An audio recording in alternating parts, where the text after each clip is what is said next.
সি চাব বিচৰা নাছিল, কিন্তু দেখা পাইছিল বাৰে বাৰে সেই ঘৃণনীয় কাণ্ডবোৰ।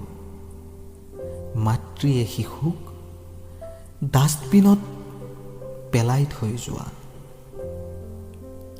সি চাব বিচৰা নাছিল বিলাসী গাড়ীত বহি থকাজনৰ গ্লাছ বন্ধ কৰি দিয়া, সেই ভোকত আগবাঢ়ি যোৱা হাত দুখন দেখি। তথাপি তাৰ চকুত বাৰে বাৰে কিয় পৰে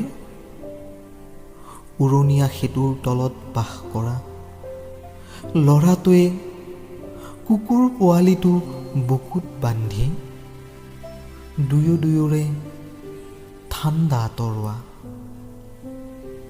সি দেখা পাইছিল কেকো জেককৈ চানাৱালা ককাই চানাৰ ঠেলাখন আগবঢ়াই নিয়া, কেৱল মাত্ৰ ভোকৰ বাবে।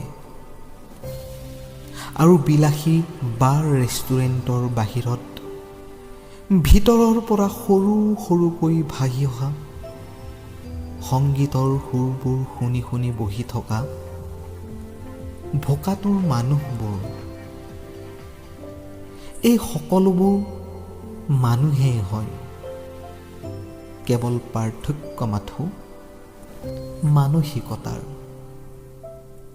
আৰু সেই যে চাব নিবিচাৰিও বাৰে বাৰে এই কথাবোৰ চকুত পৰা মানুহজন, তেওঁ এজন মানুহ।